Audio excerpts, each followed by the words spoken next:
প্রেয়সী, তুমি আমার হৃদয়ে বয়ে আনা অদৃশ্য শান্তি সুখ।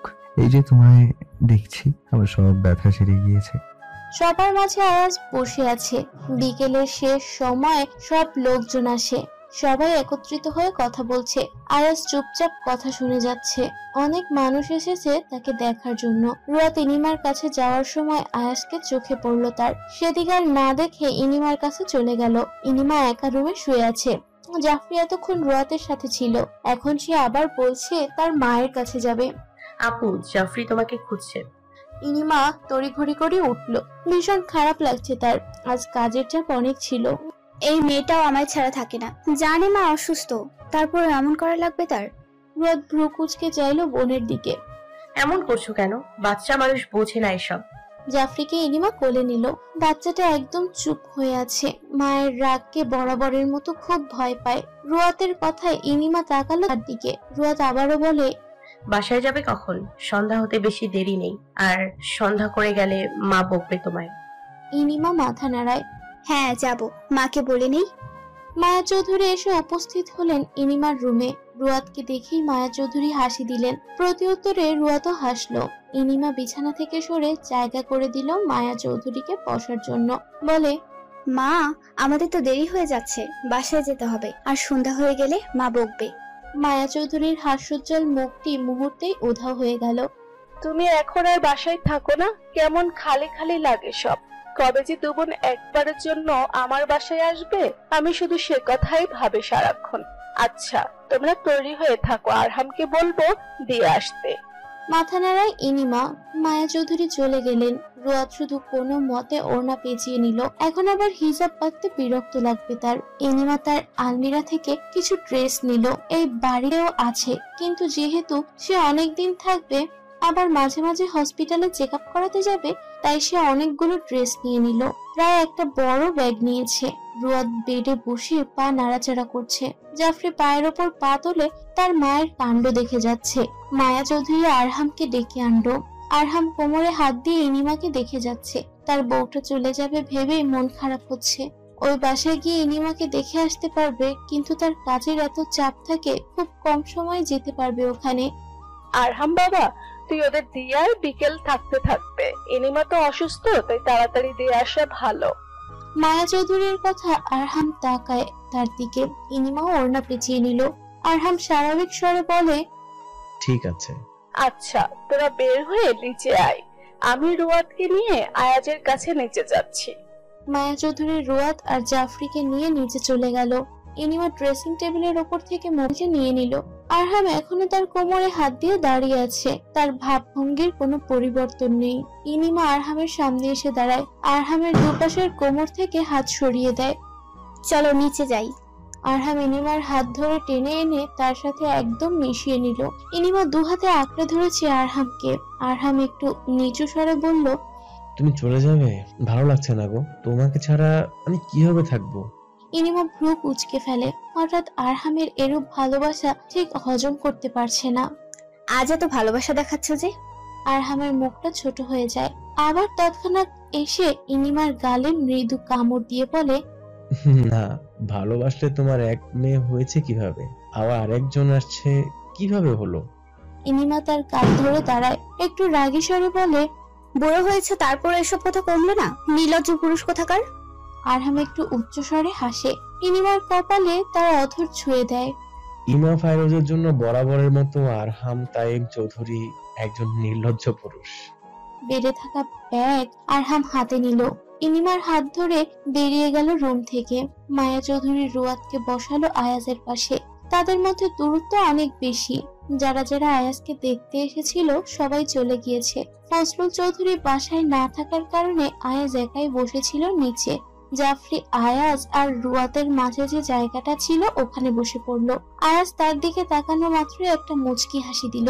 মায়া চৌধুরী আয়াজের আরেক পাশে এসে বসে। রাতের পরীক্ষার মাঝখান দিয়ে আর একটা দিন বাকি। আমি ওর প্রথম পরীক্ষার দিন যাব ওদের বাসায়। তুই শুধু আরহামকে বলিস আমাকে যেন দিয়ে আসে। আয়াজ পরপর মাথা নাড়াচ্ছে। রুয়াত আয়াজকে দেখে হাসছে। মায়া চৌধুরী আয়াজের হাত ধরে বলল, তুই যাবি না? আর তুই তো অসুস্থ, এখনো যাবি কিভাবে? আয়াজ রুয়াতের দিকে না তাকিয়ে উত্তর দেয়, যাওয়ার কথা পরে, সেটা তো আমি নিজ ইচ্ছেতেই যেতে পারি। তোমার হবু ছোট বৌমা যদি বলে তাহলে যাব, অসুস্থ থাকার পরও যাব। মায়া চৌধুরী তাকায় রুয়াতের দিকে। রুয়াত ঘাবড়ে যায়। সে এখন কি বলবে মাথায় আসছে না। এই এমপি সাহেব শুধু তাকে লজ্জায় ফেলে দেয়। এমন মুহূর্তে আরহাম আর ইনিমা আসে। রুয়াত উঠে দাঁড়ায় তাদের দেখে। আয়াজ একবার রুয়াতের দিকে তাকালেও পরক্ষণে ইনিমা আর আরহামের দিকে নজর দেয়। জাফরি তার বাবার কাছে গিয়ে দাঁড়ায়। আরহাম তার একমাত্র রাজকন্যাকে দেখে কোলে নেয়। ইনিমা মায়া চৌধুরীর পাশে গিয়ে দাঁড়ালো। ইনিমা আয়াজের উদ্দেশ্যে বলে, সাবধানে চলবেন দেবু সাহেব। আয়াজ হাসি ইনিমার কথায়। জি, আপনিও। মায়া চৌধুরী এসে ইনিমার কাঁধে হাত রাখে। শোনো বৌমা, নিজের খেয়াল রেখো, খাওয়া দাওয়া সঠিক সময়ে করো। আর শোনো, তুমি এখন অসুস্থ, তাই জাফরির সাথে খাবার নিয়ে তো দৌড়াদৌড়ি করো না। নিজের ভালো থাকাটা আগে ভেবো। সুন্দর মতো চলো। মা সবসময় দোয়া করি তোমার জন্য। ইনিমা হাসে মায়া চৌধুরীর কথায়। বিয়ের 5 বছর হয়ে গিয়েছে, কিন্তু কখনো মায়া চৌধুরী তার সাথে উচ্চস্বরে কথা বলেনি। প্রথম প্রথম তার কাজ করতে অসুবিধা হলেও তিনি সব সামলে নিতেন। যেভাবে একজন মা তার সন্তানকে স্নেহ করে, ঠিক একইভাবে মায়া চৌধুরী ইনিমাকে প্রতিনিয়ত তার সন্তানের মতো স্নেহ করে। ইনিমার চোখে বিন্দু বিন্দু পানি এসে জমা হয়। পানি গড়িয়ে পড়ার আগে আঙুল দিয়ে মুছে ফেলে। ইনিমার আরহাম বের হয়ে আসে বাসা থেকে। মায়া চৌধুরী আবার রুয়াতের হাত ধরে। শুনো, তুমিও তোমার খেয়াল রেখো। পরীক্ষা নিয়ে বেশি টেনশন করো না। তুমি ঠিক মতো খাওয়া দাওয়া করো। রুয়াত একবার আয়াজের দিকে তাকালো। আয়াজ শান্ত চোখে তার দিকেই তাকিয়ে আছে। যাওয়ার সময় সে ভেবে রেখেছে আয়াজ হয়তো বা কিছু বলবে, কিন্তু আয়াজ কিছুই বলেনি। রুয়াত বের হয়ে আসে বাসা থেকে। মায়া চৌধুরীও আসে তাদের পেছনে। প্রায় আধ ঘন্টা পর তারা বাসায় আসে। আরহাম আবার চলে গিয়েছে বাসায়, অন্য একদিন এসে থাকবে। 5 দিন পর আয়াজ সম্পূর্ণ সুস্থ। পাঞ্জাবি পরে আয়নার সামনে দাঁড়িয়ে আছে। জেল দিয়ে চুলগুলো সেট করে নেয়। হাতে ঘড়ি পরে। আজ অনেক দিন পর নিজেকে একটু স্বাধীন লাগছে। পুরো 5 দিন একদম বাসায় ছিল। বাসায় প্রচুর হাঁটার ফলে মাঝখান দিয়ে পা ফুলে গিয়েছিল। এরপর থেকে মায়া চৌধুরী আর বাসা থেকে বের হতে দেয়নি। আয়াজ তৈরি হয়ে নিচে নামে। মায়া চৌধুরী টেবিলে নাস্তা রেখে দিয়েছে। আয়াজ নাস্তা করে। একবার মোবাইলে সময় দেখে। এখন থেকে নিজের সঙ্গে গার্ড রাখবে। সবাইকে খবর দেওয়া হয়েছে। এই 5 দিন ছুটিতে ছিল। আয়াজই তাদের ছুটি দিয়েছে। শাহেদ এখনো সুস্থ হয়নি। আয়াজ আজ সর্বপ্রথম শাহেদের সাথে দেখা করতে যাবে তার বাসায়। আয়াজ নাস্তা সেরে বের হয়। মায়া চৌধুরী বারবার বলে দিয়েছে সে যেন মাথা ঠান্ডা রাখে, কিন্তু তার মনে শুধু ইকরামুলকে শাস্তি দেওয়ার কথা ঘুরছে। মায়া চৌধুরী জানে আয়াজ কোনো না কোনোভাবে ইকরামুলের সাথে দেখা হলেই নিশ্চয়ই মাথা গরম করবে। সেই পরিপ্রেক্ষিতে মায়া চৌধুরী কথাটা বলে আয়াজ শাহেদের বাসায় আসে। শাহেদের চিকিৎসার পুরো খরচ আয়াজ বহন করে। সোফায় আয়াজ নিশ্চুপ হয়ে বসে আছে। ইদানিং এখন আর আশরাফকে দেখা যায় না। সেদিন আশরাফও দেখা করতে আসে। আয়াজ বেশি কথা বলেনি তার সাথে। ভেবেছে আশরাফ কি করছে কিছুই আয়াজ জানে না, কিন্তু সে সব জেনে গিয়েছে। শুধু সময়ের অপেক্ষা। তারপর আশরাফকেও আয়াজের ভয়ঙ্কর রূপের সাথে পরিচয় করিয়ে দিতে দ্বিধাবোধ করবে না। শাহেদকে নিয়ে আসে তার ছোট বোন। আয়াজকে দেখা মাত্রই সালাম দেয়। শাহেদ আয়াজের সাথে কাজ করার পরও এই প্রথম আয়াজ শাহেদের বাসায় এসেছে। শাহেদকে কাট কাট গলায় বলে, এইভাবে কতদিন বাড়িতে থাকবে? সূর্যের আলো, দিনের প্রাকৃতিক বাতাস, রাতের চাঁদের আলো, কেউ তোমাকে দেখে তো আসলে? শাহেদ ভ্যাবাচিকা খেয়ে গেল আয়াজের কথায়। এটা কি তাকে অপমান করা হলো নাকি? মাথা নিচু করে শাহেদ বলল, আপনি তো দেখতেই পাচ্ছেন আমি অসুস্থ। সুস্থ হলে কাজে ফিরবো। থমথমে অবস্থা। পর্দার আড়াল থেকে শাহেদের বোন আর তার মা কথা শুনছে। আয়াজ সেদিকটাও একবার তাকালো। আয়াজ তার পাশে জায়গাটাই সবসময় শাহিদকে মিস করে। শাহেদ ছলছল নয়নে তাকায়। চোখ দিয়ে দুপোটা পানি পড়ে তার। একদিকে এরকম অসুস্থতা আর একদিকে কাজ, আয়াজ স্যার দলের প্রতি মায়া, কোনোটিই ভুলতে পারছে না সে। আয়াজ উঠে শাহেদের কাঁধে হাত দিয়ে বলল, তোমাকে ছাড়া আমি কিছুই শুরু করব না। আয়াজ তার পাশে খুব তাড়াতাড়ি শাহিদকে দেখতে চায়। যতদিন আয়াজ বেঁচে থাকবে ততদিন শাহিদকে বাঁচিয়ে রাখার সর্বত্র চেষ্টা চালিয়ে যাবে। আয়াজ নাম যতদিন থাকবে ততদিন শাহেদ নামটিও থাকবে। তুমি আমায় বাঁচিয়েছো, নিঃস্বার্থভাবে দিনরাত খেটেছো আমার এবং আমার দলের জন্য। তোমার এসব কথা আয়াজের মনে চিরকাল স্মরণীয় হয়ে থাকবে।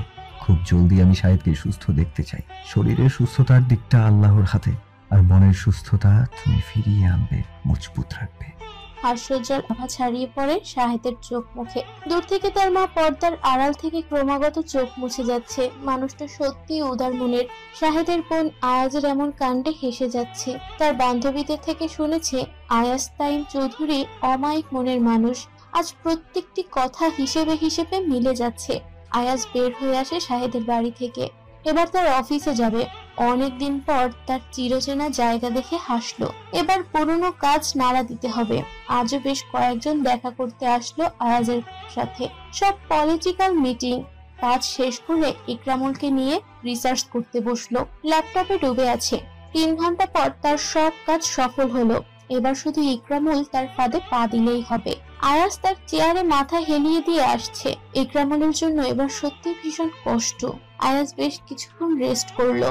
মনকে তো আর রেস্ট দেওয়া যাবে না রুয়াদকে ছাড়া, তাই সেখানে যাওয়ার উদ্দেশ্যে বেরিয়ে পড়লো। প্রায় টানা 3 দিন তার প্রেয়সীর সাথে দেখা হয়নি। আয়াজ আজ তার গার্ডদের নিয়েই আজ সেখানে গেল। প্রতিবার যে জায়গায় রুয়াতের সাথে দেখা হয় সেখানেই গাড়ি থামায়। গাড়ি থেকে বের হয়। বাহির থেকে অন্য একটা রুমের জানালা দেখা যাচ্ছে। আয়াজ কল দেয় রুয়াতের মোবাইলে। কয়েকবার ট্রাই করার পর বন্ধ বলছে। এবার ইনিমার মোবাইলে কল দেয়। একবার রিং হওয়ার পর রিসিভ করে। আয়াজ রুয়াতের সাথে দেখা করবে এবং করার জন্য তাদের বাসার নিচে অপেক্ষা করছে। কথাটি কোনো রকম ভনিতা না করে সোজাসাপটা ইনিমাকে বলে। আশ্চর্যের বিষয় ইনিমা রাজি হয়ে গেল। কলটা কেটে দেয় আয়াজ। ইনিমা যেহেতু তার রুমে ছিল তাই সে আবার রুয়াতের রুমে গেল। রুয়াত পড়ছে বসে বসে। ইনিমা সহজ সরল ভঙ্গিতে বলে, আজ এসেছে দেখা করতে, তুই যা দেখা করে আয়। হঠাৎ এমন সময় আয়াজের কথা শুনে পরপর পলক ঝাপটায়। উনি এখন কিন্তু কেন? দেখা করতে এসেছে তোর সাথে। বাবা মায়ের সাথে কথা বলেছে, এখন আর আসবে না এদিকটায়। তুই নিশ্চিন্তে যেতে পারিস। মাথায় ঘোমটা টেনে নিল। আপুর কথায় ভরসা পায় রুয়াত। রুয়াত বাসা থেকে বের হয়ে আয়াজকে দেখতে পায়। গাড়ির সামনে হেলান দিয়ে দাঁড়িয়ে আছে। আয়াজ হাসছে প্রেয়সীকে দেখে। রুয়াত অনেকটা দূরে দাঁড়িয়ে আছে। একদম আমার সামনে এসে দাঁড়াও, সমস্ত দূরত্ব ঘুচিয়ে দাও। রুয়াত পলকহীন চাহনিতে তাকায়। অনেকটাই সামনে এগিয়ে যায়। তবুও আয়াজের কাছে সেই দূরত্বই লাগছে। রুয়াতের কবজি ধরে টেনে তার সামনে দাঁড় করায়। একটু জড়সড় ধমক দিয়ে বলল, এই বলেছি না সমস্ত দূরত্ব ঘুচিয়ে দাঁড়াতে, কথার অবাধ্য হও কেন তুমি? আয়াজ ভালো করে দেখে নিচ্ছে তার প্রেয়সীকে, যেন কত বছর দেখেনি এই মায়াময়ী কন্যাকে। এক্সাম কেমন হচ্ছে তোমার? রুয়াত মাথা নাড়িয়ে বলে, আলহামদুলিল্লাহ ভালো হচ্ছে। রুয়াতকে একটু জ্বালানোর জন্য বলল, আমি তোমার ভালো রেজাল্ট চাই, না হলে জনগণ বলবে এমপির বউ এইচএসসিতে ভালো রেজাল্ট উঠাতে পারেনি। পরিশেষে মান সম্মানটা আমারই যাবে ম্যাডাম। ভ্রু কুঁচকে তাকায় রুয়াত। আমার এক্সাম ভালো হচ্ছে, আশাবাদী আপনার মান সম্মান যাবে না এমপি সাহেব। আয়াজ অবাক হয়। এমপি সাহেব, খুব সুমধুর ছিল বাক্যটি। এক হাত দ্বারা পিঠ আঁকড়ে ধরে আরেকটু সামনে আনে রুয়াতকে। সাথে সাথে রুয়াত চোখ বন্ধ করে ফেলে। পরক্ষণে আবার দূরে সরিয়ে দেয় আওয়াজ। দুবাহুতে হাত রেখে হেসে বলে, আপনার এমপি সাহেব এতটা বেসামাল নয়। একটা পবিত্র শব্দ 3 বার উচ্চারণ করে আপনাকে সম্পূর্ণভাবে আমার করে নিব।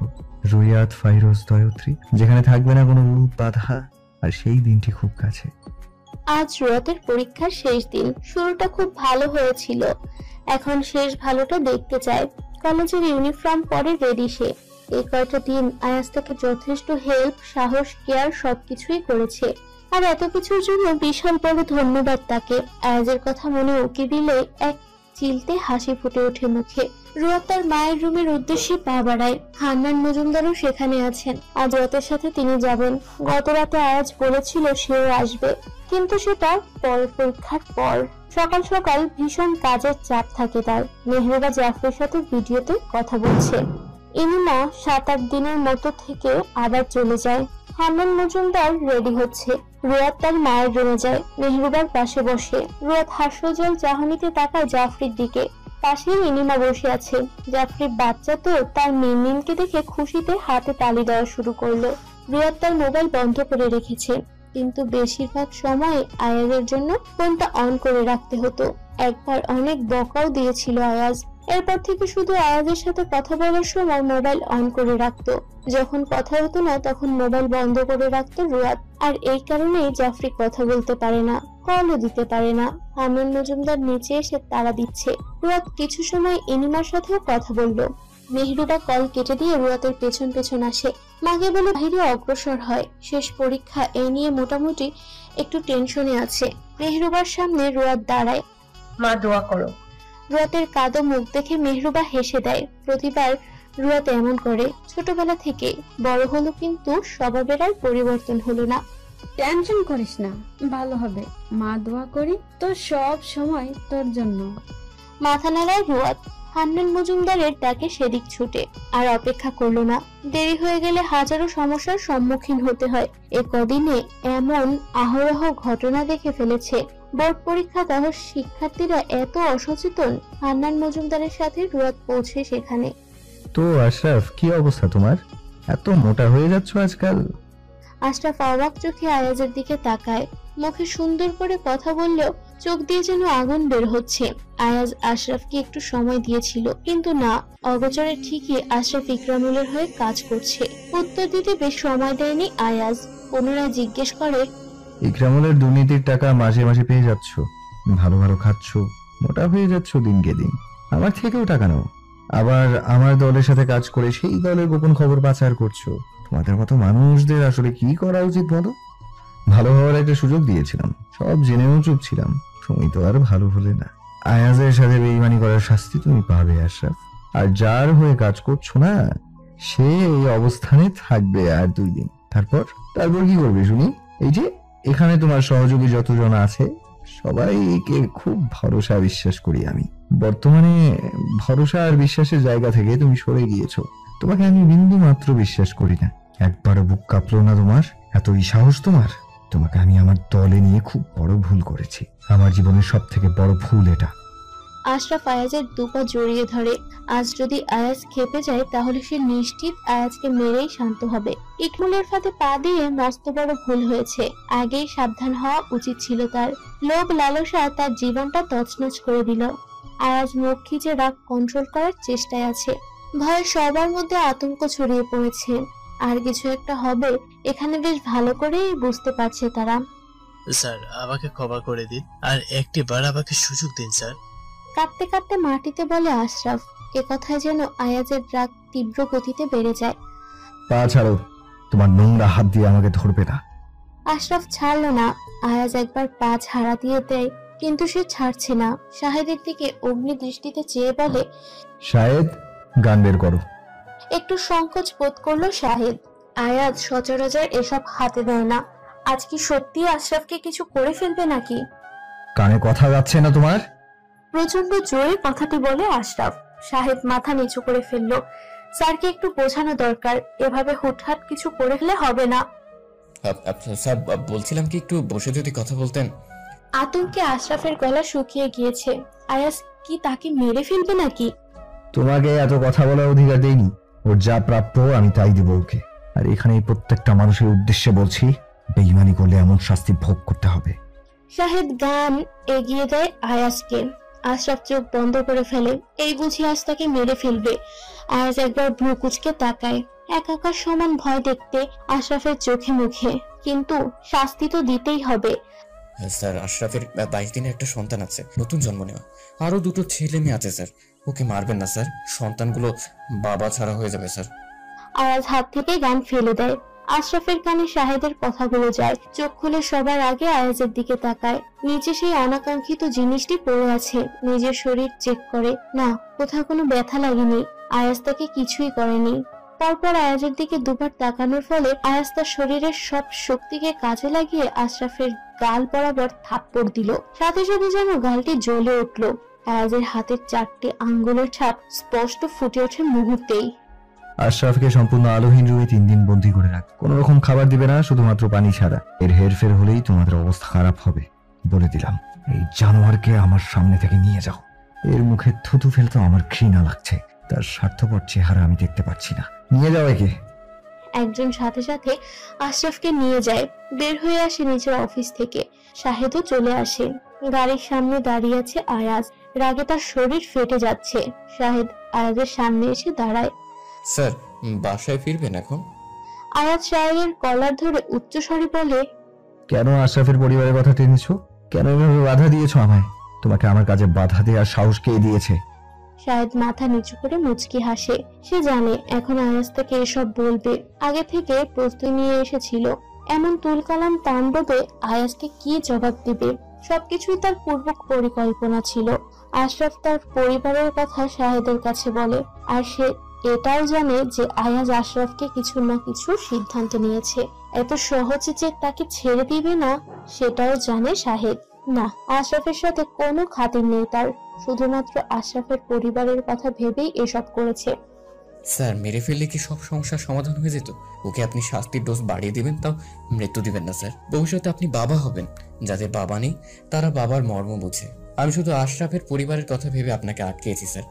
তুমি জানো তুমি আমার সাথে বেইমানি করলে আমিও তোমাকে মেরে ফেলতে পারি। শাহেদ হাসে। স্যার, আপনি আমায় অকারণে মেরে ফেললেও আমি কোনো অভিযোগ রাখবো না, কিন্তু আপনার সাথে বেইমানি করার সাহস নেই আমার স্যার। শাহেদকে ছেড়ে দেয় আয়াজ। গাড়িতে উঠে পড়ে। ঠায় জায়গায় শাহেদ দাঁড়িয়ে আছে। গাড়ি ছাড়ার পরে গার্ডদের গাড়িও চলে যায় আয়াজের গাড়ির পেছনে। শাহেদ সেখানে দাঁড়িয়ে সবার আগে গাড়িটিকে দেখে যাচ্ছে। যাক, স্যারকে তো বোঝাতে পেরেছে, তাতেই খুশি। রুয়াতের পরীক্ষা শেষ, নিমির জন্য ওয়েট করছে। এখনো বের হয়নি নিমি। আজ যেহেতু শেষ পরীক্ষা, তাই নিমির সাথে দেখা করেই যাবে। আবার কবে না কবে দেখা হয় তাদের। অবশেষে নিমি বের হয়ে আসলো। রুয়াতকে দেখেই জাপটে ধরে। এক্সাম কেমন হয়েছে দোস্ত? রুয়াত হেসে বলে, ভালো হয়েছে তোর? ভালো, কিন্তু আমার মন খারাপ হচ্ছে। তোর সাথে কবে দেখা হবে আবার? রুয়াত হেসে নিমির কাজ জড়িয়ে বলে, তোর দাওয়াত রইল আমার বিয়েতে। তুই তো বলেই দিয়েছিস তোকে দাওয়াত দেয়া লাগবে, না বললেও দিতাম। আসিস। মুখে দুহাত চেপে ধরলো রুয়াত। নিমির সাথে একটু মজা করেছে। নিমি ভ্রু কুঁচকে ফেলে। মজা করছিস? মাথা দুপাশে নাড়ায় রুয়াত। একটু মজা করিনি। নিমি ভেবেছে রুয়াত মজা করেছে, কিন্তু না, মজা করেনি। বলেনি তাহলে তার দাওয়াত কনফার্ম। রুয়াত আর বেশিক্ষণ কথা বলেনি, তাড়াতাড়ি বিদায় নিয়ে চলে আসে। আয়াজের গাড়ি দূর থেকে দেখতে পায়, তাই সে চলে আসে। হাসি মুখে গাড়িতে উঠে পড়ে। মাস্ক পরে থাকা সিটে হেলিয়ে দিয়েছে তার পাশের পুরুষটা।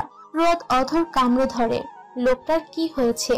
আর আয়াজ সবসময় মাথা সিটে হেলিয়ে রাখার পরও কথা বলেছে, আজ একবারও বলছে না। কিছু পথ যাওয়ার পর ট্রাফিককে আটকা পড়ে গাড়ি। ভাবার বিষয় হলো আয়াজ এখনো চুপচাপ। রুয়াত আয়াজের পাঞ্জাবির হাতের ওপরে অংশ ধরে হালকা টান দেয়। আয়াজ তার অবস্থার কোনো পরিবর্তন করলো না। সে অবস্থায় থেকেই উত্তর দিল, কি? রুয়াত চমকায়। তার মানে আপনি এতক্ষণ ঘুমোননি? আমি ভেবেছি আপনি ঘুমাচ্ছেন। আয়াজ চোখ মেলে তাকায় রুয়াতের দিকে। চোখগুলো ভীষণ লাল হয়ে আছে। সে কেউ দেখলেই ভয় পাবে এমন অবস্থা। রুয়াত একটু নড়ে চড়ে বসে। এত বেশি বুঝতে কে বলেছে তোমায়? হ্যাঁ, কণ্ঠস্বরও অন্যরকম শোনাচ্ছে আয়াজের। একটু ভীতলাই পড়ল। কি হয়েছে আপনার? পাগল হয়ে গিয়েছি আমি, তোমার জন্য পাগল হয়ে গিয়েছি। এই কথা আমি আগেও একবার রিপিট করেছি। আর কিছু শুনতে চাও? বড্ড বেশি কথা বলছো আজকাল, সব কথা শোনা যায় তোমার। রুয়াত হাত চেপে ধরে আয়াজের। হঠাৎ এমন ব্যবহার হজম করতে পারলো না। সে তো তেমন কিছুই বলেনি, কিন্তু আয়াজ এমন ভাবে কথা বলছে কেন? একবার ড্রাইভারের দিকে তাকায়, খুব অপমান লাগছে তার। আর আয়াজ তো আগে খুব বিরক্ত হতো যখন রুয়াত খুব কম তার সাথে কথা বলতো। এখন নিজ থেকে একটু বড়াতে রেগে গিয়েছে। রুয়াত ধরে নিয়েছে সে নিজে সত্যি একটা বিরক্তকর মানুষ। ছোট থেকেই তার সাথে একটু জোরে কথা বললে কেঁদে ফেলে। আর এই কারণে হান্নান মজুমদার কখনো জোরে কথা বলেনি রুয়াতের সাথে। রুয়াত কান্না আটকানোর চেষ্টায় আছে, কিন্তু বেহায়া চোখের পানি সুরসুর করে পড়ে গেল। সামনে ড্রাইভার আছেন। ভাঙা গলায় রুয়াত কথাটি বলে। আয়াজ একবার তার পানে চায়। আজ মন মেজাজ খুব বেশি খারাপ। নিজেকে অসংখ্য বকা দিয়ে দিয়েছে। মেয়েটার সাথে জোরে কথা না বললেই হতো। এখন প্রেয়সীকে কাঁদিয়ে ভালো লাগছে না, আবার রাগও ভাঙাতে মন যাচ্ছে না। কাঁদুক তার প্রেয়সী, একেবারে রাগ ভাঙিয়ে দিবে। গাড়িটা ম্যাডামের বাসার সামনে যাবে। ড্রাইভার মাথা নাড়ায়, আর চোখে রুয়াতকে একবার দেখে নিল। সে আপাতত তার হাত দিয়ে চোখের পানি ক্রমশ মুছিয়ে যাচ্ছে। গাড়িটা রুয়াতের বসার সামনে রাখা হয়। তড়িঘড়ি করে সে নেমে পড়ে। যেসব জিনিস নিয়ে পরীক্ষা দিয়েছিল সেগুলোও নেয়নি। আয়াজ হাসে রুয়াতের কাণ্ডে, মনে মনে বলে, আর কয়েক ঘন্টার অপেক্ষা প্রিয়সী। প্রস্তুতি নাও আজ আমি নিজেকে লিখে দেওয়ার জন্য। তোমার এসব ক্ষণিকের রাগ আমি আদর দিয়ে পুষিয়ে দেব। সকাল 9টা 15। এক প্রকার হই হুল্লোড়ে রুয়াতের ঘুম ভেঙে গেল। কালো তাদের বাসা একদম নিবিড় ছিল। আজ এমন চিৎকার চেঁচামেচিতে বাসা যেন ফেটে যাচ্ছে। রুয়াত উঠে বসলো। বাহির থেকে দরজা ধাক্কাতে মেহেরুবা দেয়াল ঘড়িতে সময় দেখলো। আজ অনেক ঘুমিয়েছে। কাল সারা রাত আয়াজের অপরিচিত ব্যবহার তাকে ঘুমোতে দেয়নি। বাসায় এসে দরজা বন্ধ করে কেঁদেছে। রাতের খাবারও খায়নি। মূলত আয়াজের ব্যবহারটা সহ্য করতে পারেনি। সে তো সম্পূর্ণ নির্দোষ ছিল। রুয়াত উঠে দরজা খোলার আগে একবার আয়নায় নিজেকে দেখে নেয়। চোখগুলো ফোলা ফোলা লাগছে, নাকও লাল হয়ে আছে, ফর্সা মুখে লাল আভা। দরজা খুলতে দেখে মেহেরুবা দাঁড়িয়ে আছে। তার পাশে শাহরিন আর শাহরা, এরা রুয়াতের খালাতো বোন। রুয়াতকে দেখেই হাসি দেয়। মেহেরুবা একটু রাগ দেখিয়ে বললেন, আজ কি তুই জানিস না এত বেলা ঘুমিয়েছিস কেন? আর তোর চোখ মুখ এত লাল আর ফোলা লাগছে কেন? ঘুম হয়নি নাকি? হচকুচিয়ে যায় রুয়াত। রাতে একটু দেরি করে ঘুমিয়েছিলাম, তাই হয়তো এমন লাগছে। কিন্তু আজ কি? ভ্রুকুচকে মেহেরুবা রুয়াতের দিকে তাকায়।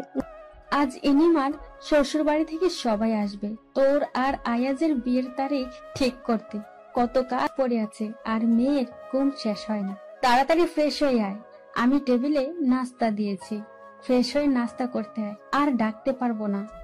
মেহেরুবা শাহরিনের দিকে তাকিয়ে বলে, ওকে আজ তুই সাজিয়ে দিস মা। ইনিমা তো তাদের সাথে আসবে, তাই আজ ওকে সাজানোর দায়িত্ব তো।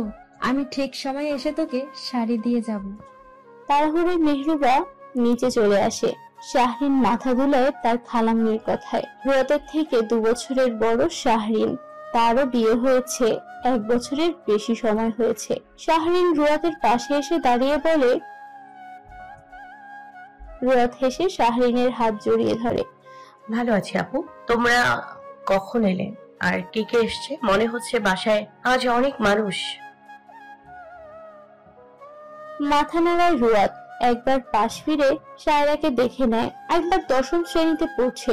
রুয়াত শায়রার দিকে তাকিয়ে হেসে দেয়। প্রতি উত্তরে শায়রাও হাসে। অতঃপর রুয়াত ফ্রেশ হয়ে আসে। নিচে গিয়ে দেখে এক এলাহি কাণ্ড। রুয়াতের নানা আমজাদ সাহেব মাছ কাটছেন। পাশে মেহেরুবা আর রুয়াতের বড় মামি দাঁড়িয়ে। বাড়িতে যেন উৎসব মুখর পরিবেশ তাদের। সচরাচর এ বাড়িতে তেমন কেউ বেড়াতে আসে না, কারণ রুয়াতের নানু বাড়ি অনেক দূর হওয়াতে বেশি একটা তারা তাদের নানু বাড়িতে যায় না। আবার এখানেও কেউ আসে না। যোগাযোগ প্রতিনিয়ত মোবাইলের মাধ্যমে হয়ে থাকে। রুয়াতের নানা বরাবরই খাবারের বিষয়ে বেশ পারদর্শী। বাল্যকাল থেকেই তিনি সব কাজ করতে জানেন। এজন্য কাহিনী নতুন কিছু না। রুয়াত নানু বাড়িতে গেলে দেখে এসব। রুয়াত গিয়ে তার মামি ও খালামুনির সাথে কিছুক্ষণ কথা বলে। মায়ের বকাবকিতে তাড়াতাড়ি নাস্তাটা সেরে নেয়। চৌধুরী বাড়ি থেকে সবাই মজুমদার বাড়িতে আসবেন বিকেলে। ফোন করে জানিয়ে দিয়েছে। দুপুরে মেহেরুবা এসে রুয়াতকে গাঢ় মেরুন রঙের একটি শাড়ি দিয়ে যায়। শাহরিন রুয়াতকে শাড়ি পরিয়ে দেয়। মোটামুটি একটা সাজা দেয় রুয়াতের ফেসে। রুয়াত চুপচাপ বসে আছে। শাড়ি পরেছে, সেজেছে, আর মানে এই না যে আয়াজের ওপর থেকে অভিমানে চলে গিয়েছে। রাগ এখনো আছে, তবে তা কোনো কাজকর্ম প্রকাশ করলো না। যা বলার আয়াজকে বলবে। রুয়াতের সব সাজ শেষ হলে তাকে রুমে বসিয়ে শাহরিন নিচে চলে আসে। মায়া চৌধুরী আজ ফজলুল চৌধুরী তৈরি হয়ে বসে আছেন। আরহাম আর ইনিমা তৈরি হচ্ছে, কিন্তু আয়াজ বাসায় আসেনি এখনো। মায়া চৌধুরী তার ছেলেকে বারবার কল দিচ্ছেন। প্রতিবার কল কেটে দিচ্ছে আয়াজ। সকালেই তো বলে গেল আজই যেন রুয়াতের সাথে তার বিয়ের তারিখ জানাতে এই বাড়িতে যাবে। যে বলেছে এখন তার খবর নেই। একসময় রাগ করে মায়া চৌধুরী কল দেওয়া বন্ধ করে দেয়। ইনিমা তার শাশুড়ির রুমে আসে। এসে দেখে তিনি মুখটা ছোট করে বসে আছে, আর নিচে ফজলুল চৌধুরী সোফায় বসে বসে খবর দেখছে। মা কি হয়েছে, বসে আছেন যে এভাবে? চিন্তিত স্বরে মায়া চৌধুরী বললেন, আয়াজ এখনো এসে পৌঁছায়নি। আমরা তৈরি হয়ে বসে আছি, কিন্তু ওর আসার নাম নেই। মা হয়তো কোনো কাজে ব্যস্ত আছে, চলে আসবে, আপনি চিন্তা করবেন না। আর যেহেতু আজ সকালে বলেছে আজ আমাদের বাসায় গিয়ে বিয়ের তারিখ ঠিক করে আসবে, তার মানে সে যাবেই। মায়া চৌধুরী এখনো স্থির হয়ে বসতে পারছেন না। ইনিমা গিয়ে আরহামকে ডেকে আনে। আরহাম এসে মায়ের পাশে বলে, কি হয়েছে মা? দেখ না বাবা, আমি তোর ভাইটাকে কতবার কল দিলাম, ধরেনি। তুই ওকে কল দে। কতক্ষণে যাব আমরা? দিচ্ছি কল, তুমি একটু শান্ত হয়ে বসো। আরহাম উঠে বাইরে চলে যায়। সে আয়াজকে কল দিচ্ছে, কিন্তু আয়াজ ধরছে না। কিছু সময় পর আয়াজের গাড়ি এসে থামলো বাসার সামনে। আরহাম সেদিক চেয়ে আছে। মহাশয় গাড়ি থেকে নামছে। আরহাম আয়াজের সামনে এসে দাঁড়ায়, একটু ধমক দিয়ে বলে, কল রিসিভ করে কি বলা যায় না আমি আসছি? মা কত টেনশন করছে তোর জন্য। একরাশ বিরক্তি নিয়ে আয়াজ আরহামের দিকে তাকায়। সেরকম পরিস্থিতি থাকলে তো কল রিসিভ করা হলো। মানুষের টেনশন তো তোর গায়ে লাগে না, আমিও বা কি বোকা, এই পাথরের কি সেই ফিলিংস আছে নাকি? আয়াজ সামনের দিকে অগ্রসর হয়। ভাইয়ের এরূপ কথা শোনারও বিন্দুমাত্র ইচ্ছে নেই। আয়াজ ফ্রেশ হয়ে কালো রঙের পাঞ্জাবি পরে নেয়, এরপর মায়ের রুমে যায়। আরহাম আগেই বলেছে আয়াজ এসেছে, কিন্তু মায়া চৌধুরী রাগ করে আর যায়নি ছেলের কাছে, তাই আয়াজ নিজ থেকেই আসে। মায়া চৌধুরী প্রথমে রাগ করে কথা বলেনি, ছেলের সাথে তো আর রাগ করা থাকা যায় না, তাই অনেক পরে কথা বলেছে। আর এসব করতে করতে প্রায় সন্ধ্যা হয়ে যায়। ইনিমা আর আরহাম এক গাড়িতে গিয়েছে, পরের গাড়িতে আয়াজ। ফজলুল চৌধুরী আর মায়া চৌধুরী আসছে মজুমদার বাড়িতে। আয়াজের ঢোকার সাথে আগেই হান্নান মজুমদার এগিয়ে যায়। ফজলুল চৌধুরী আর মায়া চৌধুরী জাফরিকে নিয়ে বাসার ভেতরে চলে যায়। আয়াজ আরহাম এখনো ভেতরে যায়নি, দুজন বাসার বাইরে দাঁড়িয়ে আছে। আরহাম আয়াজের দিকে এগিয়ে আসে, কাঁধ বরাবর হাতটা রেখে বলে, শুন ভাই, তখন মেয়েটার কোনো মতামত নেওয়া হয়নি, তোর কারণে তার পরিবারও তার মতামত নেয়নি। আমার একান্তই ইচ্ছা তুই রোয়াতের মতামত নিয়ে বিয়ের দিন তারিখ ঠিক করতে বলবি। আয়াজ হাসে আরহামের কথায়। এত টান শালিকার জন্য? রোয়াতকে আমি আমার বোনের মতো দেখি, সেই হিসেবে আমি আমার মন্তব্য জানিয়েছি, বাকিটা তোর ইচ্ছে। আরহাম চলে যায়। ইনিমা দু ভাইয়ের কথোপকথন শুনে ফেলে। আরহামের কথা বেশ পছন্দ হয় তার, আর যতই আয়াজ আরহামের সাথে এসব কথা বলে দুষ্টুমি করে, ভাইয়ের কথা কখনো ফেলে দেয় না সে। ইনিমা আয়াজকে বলে ভেতরে আসার জন্য। আয়াজ ভেতরে আসে। মায়া চৌধুরী মেহরুবার সাথে কথা বলছে। ইনিমা এখনো রুয়াতের সাথে যায়নি, নিচে তার শাশুড়ির পাশে বসে আছে। আয়াজ আর আরহাম এক জায়গায় বসেছে। জাফরি সবার মাঝে দৌড়াদৌড়ি করছে। রুমে একা একা বসে আছে রুয়াত। একটু আগে সায়রা এসে বলে গিয়েছে ওই বাড়ি থেকে সকলে চলে এসেছে। রুয়াত আয়াজের কথা ভাবছে। প্রথম দিন আয়াজের কথায় বিয়েটা এক্সামের কারণে পিছিয়েছে, এখন তো এক্সাম শেষ, আর আয়াজ আজ কি বলে বিয়ে নিয়ে সেটাই ভাবছে।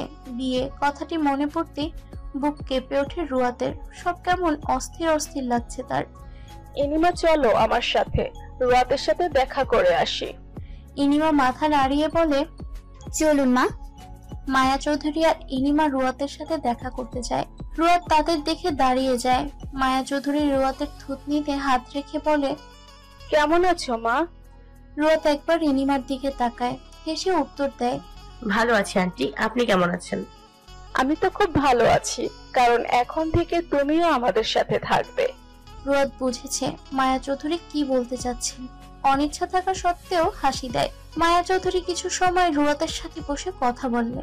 ইনিমাও ছিল রুয়াতের পাশে। মায়া চৌধুরী কথাগুলো বলে নিচে চলে যায়। রুয়াত খুব মনোযোগ দিয়ে কথাটা শুনেছে। ইনিমার উঠে রুয়াতের সামনে দাঁড়ায়, মাথা তুলে দেখে তার বোনকে। একটু সংকোচ বোধ হচ্ছে ইনিমাকে, তার মনের কথা বলবে কিনা। কিছু নিয়ে চিন্তায় আছিস? ঢোক গেলে রুয়াত ইনিমার দিকে তাকায়। আবারও কাল করা আয়াজের বাজে ব্যবহারের কথা মনে পড়ছে। রুয়াত ইনিমাকে শক্ত করে জড়িয়ে ধরে, সাথে সাথে চোখ দিয়ে অঝরে পানি পড়ছে তার। ইনিমা অবাক হয়ে বোনের পিঠে হাত রাখে। হঠাৎ রুয়াত কাঁদছে কেন? তার মানে কি রুয়াত রাজি না এই বিয়েতে? এখনো কি মত দিতে পারেনি? ইনিমা রুয়াতকে শান্ত করার চেষ্টায় আছে। কাঁদছিস কেন বোন? তুই কি এখনো এই বিয়েতে রাজি না? দুদিকে মাথা নাড়ায় রুয়াত। কাদার ফলে মুখ দিয়ে কথা বের হচ্ছে না। ইনিমা চেয়েও ছাড়তে পারছে না। কি হয়েছে বলবি তো? এভাবে অকারণে কেঁদে কোনো মানে আছে? কান্না জড়িত স্বরে রুয়াত বলে, আপু কাল উনি আমায় বকেছে, বকার তো কোনো কারণ থাকা লাগবে। এই যে আমি এখন অকারণে একটু কাঁদছি না, বড় কাল উনি আমায় অকারণে বকেছে। তুমি তো জানো আমি কারোর জোরে কথা বলা সহ্য করতে পারি না। কাল ড্রাইভারের সামনে আমার সাথে জোরে কথা বলেছেন উনি। বোনের কথায় ইনিমা হাসে। বয়স 19-এর গণ্ডিতে, আর এখন শিশুসুলভ আচরণ করছে। রুয়াতের জায়গায় ইনিমা হলে সহ্য করে নিত, কিন্তু আয়াজ ভুলে বোধহয় রুয়াতের সাথে এমন করে ফেলেছে। রুয়াত সব মুখ বুঝে সহ্য করতে পারলেও কারো জোরে কথা বলা সহ্য হয় না তার। এটা খুব ভালো করে ইনিমা জানে। বোনের চোখের পানি মুছে দিয়ে বলে, এখন থেকে সবকিছুর সাথে কারো জোরে কথা বলাটাও সহ্য করে নিতে হবে। তুই কিন্তু এখনো ছোট নেই, বড় হয়েছিস। সব পরিস্থিতিতে নিজেকে মানিয়ে নিতে শিখতে হবে তোর। আর আজের হয়তো কিছু কারণে মাথা গরম ছিল, তাই এমন করেছে। রুয়াতের কান্না হুট করেই বন্ধ হয়ে যায়। ইনিমার শক্তপোক্ত স্বরে কথা মাথা নাড়ে। রুয়াতের রুম থেকে বের হয়ে আসে ইনিমা। ভাই সাহেব, আপনি বিয়ের তারিখটা ঠিক করলে আমি খুশি হব। হান্নান জুমদার আর ফজলুল চৌধুরীকে রুয়াত আর আয়াজের বিয়ে ঠিক করার দায়িত্ব দেওয়া হয়েছে। ফজলুল চৌধুরী কিছু বলতে যাবেন, তার আগেই আয়াজ বলে ওঠে, আমি রুয়াতের সাথে একটু কথা বলে আসছি, এর আগে কেউ বিয়ের তারিখ ঠিক করবেন না। আয়াজের কথায় সহমত জানান তারা। আয়াজ উঠে রুয়াতের রুমের দিকে যায়। আরহাম হাসছে আনমনে, আর ভাই তার কথাটি মোটেও তুচ্ছ তাচ্ছিল্য করে ফেলে দেয়নি। একটু আরামসে নড়ে চড়ে বসে সে। রুয়াত ওয়াশরুম থেকে মুখটা ধুয়ে আসে। প্রচুর খারাপ লাগছে তার। হঠাৎ আয়াজ এসে দরজা বন্ধ করে দেয়। এমন সময় আয়াজকে দেখে ভূত দেখার মতো চমকে ওঠে রুয়াত। রাগ করে আছো খুব ভালো করেই জানি, আর রাগ করেই যে চোখ মুখের এই অবস্থা বানিয়েছো সেটাও ভালো করে জানা আছে আমার। সোজা সাপটা কথা বলি, তোমার আর আমার এঙ্গেজমেন্টের দিন আমি তোমার মতামত নেইনি, তখন তুমি আমায় ভালোবাসোনি। তাই খুব ভালো করেই জানতাম তুমি প্রথমেই আমাকে রিজেক্ট করে দিতে। তখন সম্পূর্ণ আমার মতামতে এঙ্গেজমেন্টটা হয়। আমি বলেছিলাম বিয়ের আগে তোমার মতামত নিব, তুমি অনুমতি দিলেই বিয়ে তা ঠিক করা হবে। তুমি আমায় ভালোবাসো, মুখে প্রকাশ না করলেও কাজকর্মে বুঝেছি। ভালোবাসো না আমায়? রুয়াত একটু পিছিয়ে যায়। তা দেখে আয়াজ বলে, পিছবে না, যেখানে আছো সেখানেই দাঁড়িয়ে থাকো, না হয় আমি আসতে বাধ্য হব। পা থেমে যায় রুয়াতের। বিয়েতে রাজি তুমি? রুয়াত গলার স্বর শক্ত করে, না। কথাটি যেন আয়াজের বুকে এসে লাগে। রাগে রুয়াতের সামনে এসে তার হাত চেপে ধরে। সামান্য একটু রেগে কথা বলে এত রাগ হয়েছে তোমার? পরক্ষণে আয়াজ থামে, শান্ত হয়। রেগে নয়, ভালো করে বোঝাতে হবে। গলার স্বর একটু নরম করে বলে, শুধু রাগটাই দেখেছো প্রেয়সী? আমি যে প্রচন্ড রকম ভালোবাসি তোমায় সেটা দেখোনি? রাগ করো না, তোমার না বলা শব্দ বাদ দিয়ে হ্যাঁ বলো। আমি সত্যি আর কখনো তোমার সাথে জোরে কথা বলবো না, কখনো আমার জানটাকে কষ্ট দিব না। রাজি হয়ে যাও না। আপাদমস্তক যে আছে রুয়াত। বিয়েতে রাজি করানোর জন্য কত আহাজারি তার এমপি সাহেবের। আয়াজকে অবাক করে দিয়ে রুয়াত জড়িয়ে ধরে কাঁদে। আমি আগে থেকেই রাজি ছিলাম, শুধু আপনার রাগ ভাঙানোটা দেখতে চেয়েছি। বিয়েতে আমি রাজি রাজি রাজি। আয়াজ হেসে রুয়াতের থেকে নিজেকে ছাড়িয়ে নেয়। বিয়ের আগে এসব ভালোবাসা নয়। রুয়াত লজ্জায় মুখে হাত দিয়ে ফেলে। খুব বড় ভুল করে ফেলেছে সে। আপনারা বিয়ের তারিখ ঠিক করতে পারেন এবার। উপস্থিত সবাই আয়াজের মুখ পানে তাকায়। ফজলুল চৌধুরী মাথা নেড়ে সম্মতি জানায়। আয়াজের পেছনে রুয়াত দাঁড়িয়ে আছে। আয়াজ সেখান থেকে সরে আসতে রুয়াতকে দেখেই শাহরিন তার কাছে যায়। হান্নান সাহেব, আপনি যদি আমাকে বিয়ের তারিখ ঠিক করতে বলেন তাহলে আমি বলবো 11 এপ্রিল মানে পরশুদিন বিয়েটা হোক। আর বিয়ের তারিখ পেছানো হলে আয়াজের সমস্যা হবে, কারণ সামনে ইলেকশন আর এই মুহূর্তে তার কাজের চাপ খুবই বেশি। আপনারা সবাই যদি সম্মতি জানান তাহলে পরশুদিনই বিয়েটা হবে। প্রথমে হান্নান মজুমদার ঠিক মানতে রাজি হলো না, কারণ এত তাড়াহুড়ো করে বিয়ে দেবে, একটু তো সবকিছু গোছানো লাগবে। আর তিনি চান তার একমাত্র মেয়ের বিয়েটা ধুমধাম করে দিতে, তাই তিনি একটু একটু করে সবকিছুর প্রস্তুতি নিচ্ছিলেন। আবার ফজলুল চৌধুরী কথাও ফেলে দিতে পারেননি। একবার তিনি তার স্ত্রী মেহরুবার দিকে তাকান। মেহরুবা মাথা নেড়ে বোঝায় যে রাজি আছেন। কিছু বলার আগে হান্নান মজুমদার গলাটা পরিষ্কার করে নেয়। শান্ত স্বরে বলে, আমি আপনার কথা মেনে নিচ্ছি ভাই সাহেব, আপনি যেটা বলছেন তাই হোক। আমজাদ সাহেব আর আরহাম একসাথে হেসে দেয়। খুশিতে মেহরুবার চোখ দিয়ে পানি পড়ছে। ঠিক এরকম অনুভূতিটা ইনিমার বিয়ের সময়ও হয়েছিল। মায়া চৌধুরী আয়াজের পাশে দাঁড়ায়, তাহার দৃষ্টি রুয়াতের পানে। অবশেষে তার অপেক্ষার অবসান ঘটতে চলেছে। মনে অসংখ্য খুশির বন্যা বয়ে যাচ্ছে। আরহামও এসে আয়াজের পাশে দাঁড়ায়। আয়াজ আরহামের দিকে তাকায়, কিন্তু আরহাম মুখটা ফিরিয়ে নিয়েছে। তার মায়ের উদ্দেশ্যে বলেছে, তোমার ছোট ছেলের বউ আসছে এবার, এখন যদি তোমার ছেলেকে একটু মানুষ করতে পারে আর কি। মায়া চৌধুরী তার ছেলের কথায় হাসলেন। আয়াজ আর চোখে ভাইয়ের দিকে তাকাতে আরহাম একটা মেকি হাসি দিল। এরপর ভাব দেখিয়ে তার শালিকার কাছে চলে যায়। আরহামকে দেখে রুয়াত মাথা তুলে তাকায় সেদিকটায়। আরহাম হেসে বলে, কংগ্রেচুলেশনস শালিকা।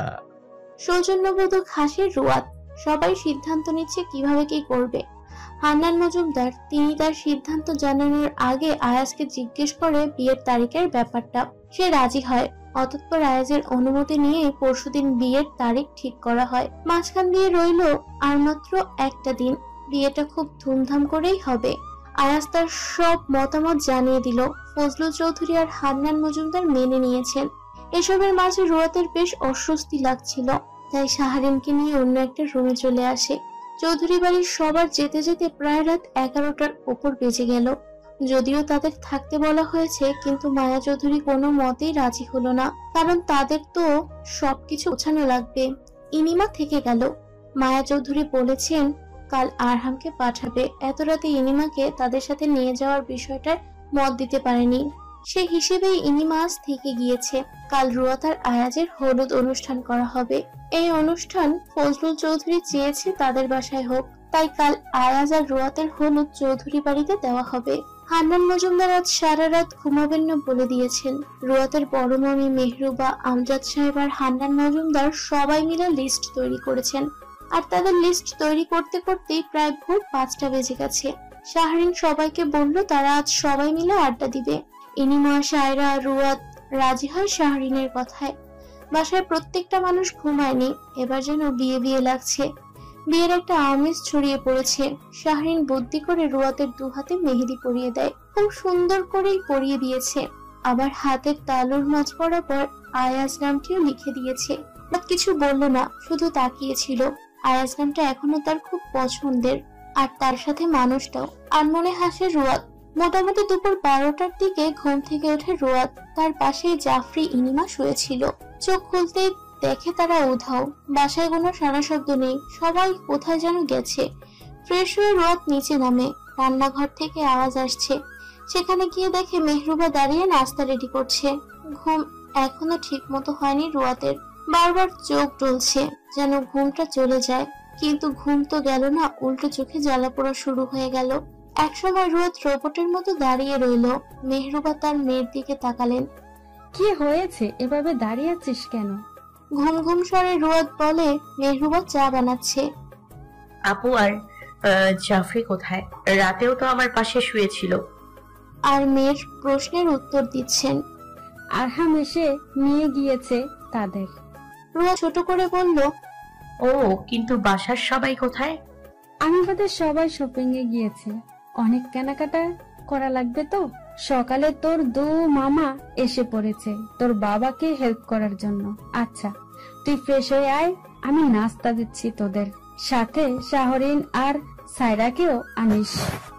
মাথা নেড়ে চলে যায় রুয়াত। রুমে গিয়ে তাদের ডাকে। একসাথে নাস্তা সেরে নেয়। আর এইদিকে সবাই এসে গিয়েছেন। বাড়ি ডেকোরেশন করায় লোকদের রুয়াতের বড় মামা নিয়ে এসেছেন। তারা আসা মাত্রই কাজ শুরু করে দেয়। শাহরিন খুলে খুলে দেখছে সবকিছু। সোফায় বসে রুয়াত চা খাচ্ছে আর তার ছোট মামার সাথে কথা বলছে। বয়সে বেশ কয়েক বছরের বড় হলেও একদম তাদের সমবয়সীদের মতো চলাফেরা, কথাবার্তা। এই একটি মানুষের সাথে রুয়াতের জমে বেশি। মজুমদার বাড়ির চারপাশে বেশ কয়েক রঙের লাইটও জ্বালানো হয়েছে। সেরকম ভাবে স্টেজ করা হয়নি, কারণ বিয়েটা কমিউনিটি সেন্টারেই হবে। বিকেল 3টায় রুয়াতকে সাজানো হয়। পার্লার থেকে 3 জন মহিলা আসে। মূলত শাহরিন তার খালামণিকে রাজি করিয়ে আনিয়েছেন তাদের। মেহরুবাও আর মানা করেনি, কারণ বিয়ে তো একবারই হয়। মেয়েকে একটু সুন্দর সাজে দেখতে চান তিনি। রুয়াতকে আজ সবুজ জামদানি শাড়ি দেওয়া হয়েছে, আর মেকওভার আর্টিস্টরা রুয়াতকে সেরকমই শাড়ির সাথে মিল রেখে মেকআপ করিয়ে দিয়েছে। নিজেকে আয়নাতে এত ভারী মেকআপে দেখে রুয়াত একটু ভরকে যায়। নিজের কাছে নিজেকে খুব অচেনা মনে হচ্ছে। শাহরিন আর সায়রাও সেজে নেয় তাদের কাছে। ওদের মেকআপ শেষ হলে রুয়াতের খালামণি শাহেদা রুমে আসে। সায়রা উত্তর দেয়, হয়েছে আম্মু, তুমি খালামণিকে বলো আমরা আসছি। শাহেদা নিচে চলে যায়। বের হওয়ার সময় রুয়াত আবারও নিজেকে দেখে নেয়। তার কাছে নিজেকে খুব অদ্ভুত লাগছে আজ।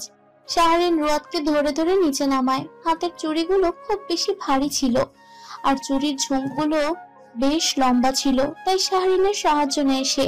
হান্নান মজুমদার সবাইকে এক এক করে গাড়িতে তুলে দিচ্ছে। রুয়াত তার পাশে দাঁড়াতেই তিনি একবার মেয়ের দিকে তাকালেন। চোখের কার্নিশে পানি জমা হয়। হান্নান মজুমদার তার মেয়েকে জড়িয়ে ধরেন। মনে হচ্ছে তার মেয়েটা একটু তাড়াতাড়ি বড় হয়ে যাচ্ছে। রুয়াত চুপটি করে তার বাবার বুকে মাথা দিয়ে রেখেছে। মেহরুবা এসে তাদের ছুটিয়েছে। হান্নান মজুমদার ছাড়তেই চাইছিলেন না। গাড়িতে গান দেওয়া হয়েছে। রুয়াতের এক পাশে শাহরিন আর এক পাশে তুলি বসেছে। রুয়াতের শাড়ির সাথে ম্যাচ করা আনা দোপাট্টা পরানো হয়নি, তাই গাড়িতে বসেই শাহরিন রুয়াতের দোপাট্টা পরিয়ে দেয়। চৌধুরী বাড়িতে মানুষের সমাগম বেড়েছে খুব। আজ সারাটা দিন আরহাম আর ফজলুল চৌধুরী মানুষদের দাওয়াত দেওয়ার কাজে ব্যস্ত ছিলেন। বাসার আশেপাশে গার্ডদের সংখ্যা আজ খুব বেশি। আয়াজ তার গুরুত্বপূর্ণ কাজের মানুষদের স্পেশাল ভাবে ইনভাইট করেছিল। প্রেসদেরও দেখা যাচ্ছে আজ। আরহাম তাড়াতাড়ি কোনো মতে রেডি হয়েছে। আজ দুদণ্ড শান্তিতে বসতে পারেনি, বিশ্রাম নেওয়ারও সময় পায়নি। আর এইদিকে ইনিমার হয়েছে নাজেহাল অবস্থা। জাফরির জ্বর এসেছে, যার কারণে মেজাজ জ্বালিয়ে মারছে। রুমের মধ্যে উপর হয়ে ঘুমাচ্ছে আয়াজ। প্রায় সব দিক সামলে এখন সে ক্লান্ত। রুমে এসেছে একটু বিশ্রাম নেওয়ার জন্য, একটু পরে উঠে যাবে আবার। কিন্তু সে আর ঘুমোতে পারলো না। আরহাম কল দিয়েছে। মাথা তুলে দেখে স্ক্রিনে আরহামের মোবাইল নাম্বার ভাসছে। বিরক্ত হয়ে কল রিসিভ করে। বলো, তোমাকে বলে এসেছি না আমি একটু রেস্ট নিতে যাচ্ছি। আরহামের জন্য এখন দুষ্টুমি করার সময় যে ভাইকে কল দিয়ে একটু বিরক্ত করবে। রেগে বলে, তোকে অযথা কল দেওয়ার মতো সময় আমার নেই। কল দিয়েছিলাম একটা কারণে। সারা বাড়ি জুড়ে সাংবাদিক ছড়িয়ে ছিটিয়ে আছে। রুয়াদদের যদি গেটের সামনে ধরে তখন তারা ঠিক কেমন মানুষ তোর থেকে ভালো আর কে জানে। রেডি হয়ে নিচে আয়, আমি একা এদেরকে সামলাতে পারবো না। উঠে বসে আয়াজ। আসছি আমি। আয়াজ ওয়াশরুম থেকে ফ্রেশ হয়ে আসে। সবুজ কালার পাঞ্জাবি পরে নেয়, তার উপর গোল্ডেন কালার কোটি পরে। রেডি হওয়া শেষে নিচে আসে। মজুমদার বাড়ির অতিথিদের আগমনে হয় অবশেষে। এতক্ষণ প্রেসদের সাথে আয়াজ আর আরহাম কথা বলছিল। গেটের কাছেই ছিল তারা। গাড়ি ঢুকতেই গার্ডদের ইশারা করে এগিয়ে যেতে। আরহাম আর আয়াজ সবাইকে বাসার ভেতরে নিয়ে যায়। রুয়াদ এখনো নামেনি। সে গাড়িতে রুয়াদ ছিল, ও গাড়ির কেউই নামেনি। গাড়ির দরজা খুলে দেয় আয়াজ। রুয়াদ গাড়ি থেকে নামে, আর তার প্রেয়সীর এরূপ রূপ দেখে আয়াজের হৃদয় থমকে যায়। বুকের মধ্যখানে ধুকপুক আওয়াজ হচ্ছে। বড়সড় ঢোক গেলে অন্যরকম সুন্দর লাগছে রুয়াদকে। গাড়ি থেকে রুয়াদ বের হতেই প্রেস ঘিরে ধরে তাদের। আচমকা এমন হওয়াতে ভয় পায় রুয়াদ। আয়াজের হাতের পাঞ্জাবি খামচে ধরে। একবার পিছন ফিরে দেখে আয়াজ। রুয়াদের হাত তার হাতের মুঠোয় নেয়। স্টেজে রুয়াদ বসে আছে। আয়াজ এখনো আসেনি। আজ একবারও এনিমার সাথে দেখা হয়নি। আসার সাথে সাথে মায়া চৌধুরী তাকে স্টেজে বসিয়ে দেয়। রুয়াদ একা স্টেজে বসে থাকলেও সামনে তার সব চিরচেনা মানুষজন। আরহাম এসে আয়াজকে স্টেজে বসিয়ে দিয়ে যায়। একবার প্রেয়সীর পানে চায় তার অবাধ্য প্রেমিক পুরুষ। ক্যামেরাম্যান ছবি তুলছে, কিন্তু আয়াজকে ভয়ে কিছু বলতে পারছে না। কিভাবে ছবি তুলতে ভালো লাগবে। আয়াজ একটু রুয়াদের কাছে এসে বসে। পাশ ফিরে রুয়াদ আয়াজকে একবার দেখে নিল। হাতে আমার নাম লিখেছো? চোখ বড় বড় করে আয়াজের দিকে তাকায় রুয়াদ। আয়াজ তার হাতের দিকেই তাকিয়ে আছে। মাথা নাড়ায় সে। শাহরিন আপু লিখে দিয়েছিল। শান্ত স্বরে আয়াজ বলল, নিজ থেকে আমার হাত ধরো। বুঝিনি। বিরক্তিকর শব্দ করলো আয়াজ। না বোঝাই কি আছে, তুমি ইচ্ছে করে আমার হাত ধরো। অনেক মানুষ আছে, দেখছেন তো। ধরতে বলেছি, না হয় আমি কিন্তু এখান থেকে উঠে চলে যাব। রুয়াদের মনটা খারাপ হয়ে যায়। আয়াজের হাত ধরে হাসছে আয়াজ। রুয়াদ একটু তাকালো আয়াজের দিকে। নিজের লজ্জায় ধরতে পারছে না, উল্টো তাকে বলছে হাত ধরতে। রুয়াদ আর আয়াজ স্টেজে বসে বসেই আজকের অনুষ্ঠান উপভোগ করে। সবাই একটু একটু করে হলুদ লাগায় তাদের। একবার জাফরি রুয়াদকে অনেকগুলো হলুদ লাগিয়ে দেয় মুখে। আয়াজ তার টিস্যু দিয়ে মুছে দিয়েছে। ক্যামেরাম্যান একটু সুযোগ পেয়েছে, ইচ্ছে মতো ছবি তুলে ফেলেছে।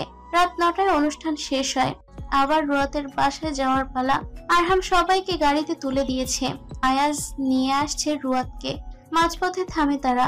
আয়াজ রুয়াদের হাত ধরে টেনে তার কাছে আনে। আর মাত্র একদিন প্রেয়সী, তারপর তুমি আমার হয়ে যাবে। আর কোনো বাধা থাকবে না আমাদের মাঝে। নিজেকে আয়াজের নামে করে দেওয়ার জন্য প্রস্তুতি নাও। তোমার এমপি সাহেব তোমাকে পাওয়ার জন্য অধীর আগ্রহে বসে আছে। রুয়াদের কপাল বরাবর কপাল ছেকায় আয়াজ। মোলায়েম স্বরে বলে, এই মন তোমাকে দিলাম, এই প্রেম তোমাকে দিলাম প্রেয়সী। মজুমদার বাড়িতে ব্যস্ততা বেড়েই চলেছে। 11 এপ্রিল অর্থাৎ আজ রুয়াদ আর আয়াজের শুভ বিবাহের দিন। সঠিক একটা সময় দেওয়া হয়েছে। হান্নান মজুমদার সেই অনুযায়ী সময় বজায় রেখে কাজ শুরু করেছেন। কোনো কাজকেই হেরফের করেননি। কাল চৌধুরী বাড়ি থেকে আসার পর কেউ একটু ঘুমোতে পারেনি। সকাল হতে না হতেই শাহরিন ছুটেছে রুয়াদকে নিয়ে পার্লারে। এত সকাল রুয়াদও যেতে ইচ্ছে করছিল না। শাহরিন ধরে বেঁধে নিয়ে গিয়েছে তাকে। চৌধুরী বাড়িতে এত ঝামেলা কম যাচ্ছে না। এখানে আত্মীয়দের থেকে বাইরের মানুষ বেশি। কড়া সিকিউরিটি দেওয়া হয়েছে, শুধুমাত্র যাদের কাছে কার্ড আছে তারাই ঢুকতে পারবে। মায়া চৌধুরী ইনিমাকে দিয়ে আয়াজকে ঘুম থেকে উঠিয়েছে। কেউ যেন ডাকতে না পারে তাই রুম লক করে রেখেছিল আয়াজ। ফজলুল চৌধুরী আর আরহাম সেই সেন্টারে গিয়েছেন যেখানে বিয়েটা হবে। আগের দিন রাতেই সব ডেকোরেশন কমপ্লিট করা হয়। এমপির বিয়েতে কোনো রকম ত্রুটি রাখবে না ফজলুল চৌধুরী। প্রায় 1টার সময় উঠে ফ্রেশ হয় আয়াজ, একবার বেলকনি থেকে ঘুরে আসে, বেডের ওপর থেকে মোবাইল নেয়, সময় দেখে নিল। আজ রুয়াত আর সে একসাথে একই গাড়ি করে সেন্টারে যাবে। চারপাশ নীরব, তার মানে ঝড় আসার পূর্বাভাস। আর আয়াজ কখনোই চায় না তার জীবনের এমন গুরুত্বপূর্ণ একটা মোমেন্টে কোনো রকম ঝামেলা হোক। সে কোনো মতেই রুয়াতকে নিয়ে রিস্ক নিতে চায় না। কাল যেহেতু রুয়াতকে প্রকাশ্যে এনেছে, তার মানে শত্রুরা তো আর হাত গুটিয়ে বসে থাকবে না। বিশেষ করে ইকরামুলকে কোনো প্রকার ভরসা সে করে না। আয়াজ রুয়াতের নম্বরে কল দেয়, ভেবেছিল রিসিভ করবে না, বন্ধ বলবে, কিন্তু অপ্রত্যাশিতভাবে কল রিসিভ করে রুয়াত। অস্থির কণ্ঠে আয়াজ বলে, কোথায় তুমি? বাসায়? একটু ভ্যাবা চাকা খায় রুয়াত। অসময়ে আয়াজের কল পেয়ে একটু অবাকও হয়। না, আমি পার্লারে এসেছি। আয়াজ কিছু একটা ভাবলো, অতঃপর আবারও বলল, আয়াজ কিছু একটা ভাবলো, অপর আবারও বললো পার্লার থেকে বের হওয়ার সময় কল দিবে আমায়, আমি তোমায় নিতে আসবো, আর লোকেশনটা একটু পাঠিয়ে দিও। মাত্র রুয়াত হা করলো, কিছু বলতে যাবে, তার আগেই কল কেটে দেয় আয়াজ। অসহায় দৃষ্টিতে চেয়ে আছে রুয়াত। লোকটার একটু মায়া দয়া বলতে কিছুই নেই, আর সেই লোক তার ভাগ্য জুটেছে। রুয়াত তার মোবাইল শাহরিনের কাছে দিয়ে বলল এই পার্লারের লোকেশন আয়াজকে মেসেজ করে পাঠিয়ে দিতে। শাহরিন তাই করলো। মেহরুবা তার ছোট ভাইকে নিয়ে পার্লারে আসে। আয়াজদের বাসা থেকে গয়না লেহেঙ্গা পাঠানো হয়েছে, সেগুলো নিয়েই এসেছে। আবার জিনিসপত্র দিয়ে বিল পেমেন্ট করে দুজন চলে গিয়েছে। রুয়াতের সাজ শেষ হতে হতে প্রায় 5টার মতো বেজে যায়। সেই সকালে এসেছে তারা, মূলত সবকিছু করতে করতে প্রায় 5টার মতো বাজে। রুয়াতের সাজ সম্পূর্ণ কমপ্লিট হয়েছে। মেকআপ আর্টিস্টরা কালকের তুলনায় আজকে আরো অনেক সুন্দর করে সাজিয়ে দিয়েছে। শাহরিন তাদের কাজের খুব প্রশংসা করলো, আর রুয়াতকে দেখতেও অপরূপ সুন্দরই লাগছে। পার্লার থেকে বের হওয়ার 10 মিনিট আগে রুয়াত আয়াজকে কল দেয়। রিসিভ করার পর জানিয়েছে সে আসছে কিছুক্ষণের মধ্যে। আয়াজ বেশ কয়েক মিনিট পর আসলো। রুয়াত সিঁড়ি দিয়ে নামতে পারছে না, এত ভারী লেহেঙ্গা আজ পার্লারের ভেতর আসে রুয়াতের জন্য। প্রথমে তার প্রেয়সীর দিকে না তাকালেও একবার চোখ যায় রুয়াতের ওপর। কখনো বিয়ের সাজে রুয়াতকে কল্পনা করেনি, কিন্তু আজ তার মনে হচ্ছে হয়তো কল্পনা করলে আজকে রুয়াতের সাজের কাছে সেই সাজ বড্ড বেমানান লাগতো। লেহেঙ্গার এক পাশ আয়াজ ধরে আর এক পাশ শাহরিন ধরে রুয়াতকে গাড়িতে তোলে। শাহরিনকে রুয়াতদের বাসার সামনে নামিয়ে দেয়, কারণ সে এখনো রেডি হয়নি। আয়াজকে বলার পর আয়াজ তাকে রুয়াতের বাসার সামনে নামিয়ে রুয়াতকে নিয়ে সোজা সেন্টারের উদ্দেশ্যে রওনা দেয়। এতক্ষণ গাড়িতে শাহরিন থাকার কারণে আয়াজ একদম চুপ করেছিল, টু শব্দটিও করেনি। এখন সে তার প্রেয়সীকে একটু একা পেয়ে রুয়াতের দিকে ঘেঁষে বসলো। একটু নিচু স্বরে আয়াজ বলে, সুন্দর লাগছে খুব। আচমকা আয়াজের এরূপ কথা শুনে হচকুচিয়ে যায় রুয়াত। আমাকে পার্লার থেকে আপনি এনেছেন কেন? আমি তো আমার বাবা মায়ের সাথেও আসতে পারতাম। আয়াজ রুয়াতের হাত ধরে হাতের মুঠোয় পড়ে, তুমি আমার সাথে যাবে, আমি আমাকে ছাড়া আর কাউকে তোমার বাসায় ভরসা করতে পারি না। এমনটা না যে তোমার বাবা মাকে আমি ভরসা করি না, আমি চেয়েছি তুমি আর আমি একসঙ্গে যাব। রুয়াত ঘাড় ঘুরিয়ে আয়াজকে দেখে। আয়াজ গোল্ডেন কালারের শেরওয়ানি পরেছে, রুয়াতের লেহেঙ্গার সাথে অনেক মিল রয়েছে। হয়তো আয়াজ রেজ ইচ্ছেতেই এমন এমন ম্যাচিং কিনেছে সব। মানুষটাকেও আজ ভীষণ সুন্দর লাগছে। লজ্জায় রুয়াত মুখ সরিয়ে নেয়। আয়াজ তার প্রেয়সীর এমন কাণ্ডে হেসে দেয়। নিজ ইচ্ছাতে আমার দিকে তাকাও, আবার নিজেই লজ্জা পাও। কালকের মতো আজও কিছুর ব্যতিক্রম হলো না। গাড়ি থেকে নামতেই প্রেসের লোকজন ঘিরে ধরে। এদের আর কাজ নেই এছাড়া। ফজলুল চৌধুরী, আরহাম আর হান্নান মজুমদার এগিয়ে আসে তাদের নেওয়ার জন্য। রুয়াতের বাড়ির লোকেরা অনেক আগেই চলে এসেছে। আয়াজ হান্নান মজুমদারদের হাতে রুয়াতের হাত দিয়ে বলে রুয়াতকে এখান থেকে নিয়ে যাওয়ার জন্য। তার প্রেয়সীর চোখ মুখ দেখেই বোঝা যাচ্ছিল কতটা অস্থির, অস্বস্তি ফিল করছে। হান্নান মজুমদার রুয়াতকে নিয়ে ভেতরে চলে আসে। ইনিমা জাফরিকে নিয়ে রুয়াতের কাছে আসে। একটা সোফায় বসানো হয়েছে রুয়াতকে, আর বাহিরে আয়াজ প্রেসের লোকদের সাথে কথা বলছে। একের পর এক প্রশ্ন করছে, তাকে ছাড়তেই চাইছে না। একসময় আরহামকে কল দেয় আয়াজ। তারপর সে এসে প্রেসের লোকদের বুঝিয়ে শুনিয়ে আয়াজকে সেখান থেকে নিয়ে আসে। অনেক পলিটিশিয়ানরা বিয়েতে আসে, আয়াজ তাদের সাথে কথা বলছে। শাহেদের পুরো পরিবারও এসেছে। আয়াজ নিজে গিয়ে তাদের বলে এসেছিল। মোটামুটি একটা ব্যস্ততার মধ্যে দিয়ে বিয়েটা শেষ হয়। কবুল বলার সময় মেহরুবা আর হান্নান মজুমদার রুয়াতের পাশেই ছিল। একদিক দিয়ে রুয়াত কেঁদেছে, অন্য দিক দিয়ে তারা কেঁদেছেন। বিয়েটা শেষ হতে প্রায় অনেক দেরি হয়ে গিয়েছিল। এবার বিদায়ের পালা। অনেক আগে থেকে মেহরুবা রুয়াতের পাশ থেকে সরে আসে। মেয়ের সামনে কাঁদলে তার মেয়ের মন ছোট হয়ে যাবে, তাই অন্য একটা জায়গায় এসে অনেকক্ষণ যাবৎ চোখের পানি ফেলেছে। রুয়াতের ফুপি মামি মেহরুবাকে সান্ত্বনা দিচ্ছেন, কিন্তু তার কান্না বন্ধ হচ্ছে না। মেয়ের বিদায়ের সময় মায়ের কেমন অনুভূতি হয় সেটা একমাত্র মায়েরাই বুঝতে পারে। রুয়াতের পাশে আয়াজ দাঁড়িয়ে আছে। হান্নান মজুমদার মেয়েকে বোঝাতে গিয়ে নিজেই কান্নায় ভেঙে পড়ে। আর এদিকে কাঁদতে কাঁদতে রুয়াতের অবস্থা নাজেহাল। কিছু কিছু মেকআপ নষ্ট হয়ে যায় একদম। হান্নান মজুমদার আয়াজের হাতে রুয়াতের হাত মিলিয়ে দেয়, কান্নারত অবস্থায় বলে, বাবা, আমার মেয়েটাকে তোমার হাতে খুব ভরসা করে তুলে দিলাম, আমার মেয়েকে ভালো রেখো। হান্নান মজুমদার মেয়ের কান্না সইতে না পেরে সেখান থেকে চলে আসে। ইনিমা আরহামের পাশে এসে দাঁড়ায়। আরহাম ইনিমার দিকে বেককলের মতো তাকিয়ে আছে। উমা, তুমি কাঁদছো কেন? তোমার সাথেই তো এখন থেকে রুয়াত থাকবে। ইনিমা শাড়ির আঁচল দিয়ে চোখ মুছে নিয়েছে। রাগী স্বরে আরহামকে বলে, তুমি বুঝবে কি? পুরুষ মানুষ কি আর এসব বুঝে? আরহাম মুখটা ভেঙচি দিল। এভাবে কাদার কি আছে? একটু পর রুয়াত তো ইনিমার সাথে যাবে, একসঙ্গে থাকবে। একদম ফকাচ্ছে। শোনো, মা আসেনি রুয়াতের সাথে দেখা করতে, তুমি একটু যাও না, নিয়ে আসো মাকে। একটু পরেই তো রুয়াতকে নিয়ে চলে যাব আমরা। মেহরুবাকে নিয়ে আসতে যায় আরহাম। কোনো মতে তিনি রাজি হচ্ছিলেন না রুয়াতের সাথে দেখা করতে। দূর থেকে এত কষ্ট হচ্ছে, মেয়ের মুখোমুখি দাঁড়ালে তো কলিজা ছিঁড়ে যাবে। আরহাম জোর করে মেহরুবাকে নিয়ে আসে। রুয়াত একটু চলে যাবে, এখন তার সাথে দেখা না করলে পরে তারই বেশি কষ্ট লাগবে। এই ভেবে আরহাম জোর করে নিয়ে আসে মেহরুবাকে। রুয়াত তার মাকে দেখে শক্ত করে জড়িয়ে ধরে। আয়াজ পাশে দাঁড়িয়ে দেখছে এমন মর্মান্তিক দৃশ্য। রুয়াতকে মানা করার পরও বেঘরে কাঁদছে। মেহরুবা রুয়াতকে ছেড়ে আয়াজের কাঁধে হাত দিয়ে বলে, বাবা, আমার মনে হচ্ছে আমি আমার কলিজা ছিঁড়ে তোমার হাতে দিচ্ছি। শুধু একটা কথাই বলবো, আমার কলিজাটা যেন তোমার কাছে ভালো থাকে। রুয়াতের বড় মামি এসে তাকে নিয়ে যায়। সবার চোখেই পানি। একসময় রুয়াত কাঁদতে কাঁদতে অস্থির হয়ে যায়।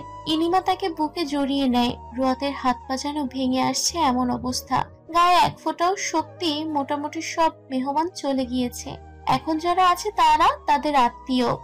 আয়াজ, চল বাসায়, এখানে আর আমাদের কোনো কাজ নেই। অলরেডি একটা বাচ্চা চললো, আর রুয়াত মনে হয় খুবই দুর্বল হয়ে পড়েছে, তাই এখানে থাকা ঠিক হয় না। আরহামের কথায় আয়াজ তার দিকে তাকায়। রুয়াতের মা বাবাকে বাসায় পৌঁছে দেওয়ার ব্যবস্থা করেছো তো? হ্যাঁ, সবাইকে পৌঁছে দিয়েছে, শুধু আমাদের সাথে ইনিমাদের দুটো কাজিন যাবে। আয়াজ মাথা নাড়ায়। রুয়াতকে ধরে গাড়িতে তুলে। তাদের গাড়িতে সায়রা, তুলি আর ইনিমা বসে। পরের গাড়ি করে ফজলুল চৌধুরী আর আরহাম আসে। বাসায় আসার সাথে সাথেই মায়া চৌধুরী বেশিক্ষণ রুয়াতকে নিচে বসিয়ে রাখেনি, আয়াজের রুমে পাঠিয়ে দেয়।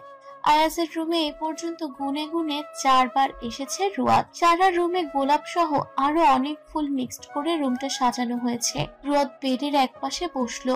লেহেঙ্গা পরে আর বসে থাকতে পারছে না। হঠাৎ রুমে ইনিমা আসে, তার হাতে একটা ট্রলি। এভাবে বসে আছিস কেন? আপু, মা আমার জামা কাপড় পাঠিয়েছে কিছু, আমি আর এই লেহেঙ্গা পরে থাকতে পারছি না।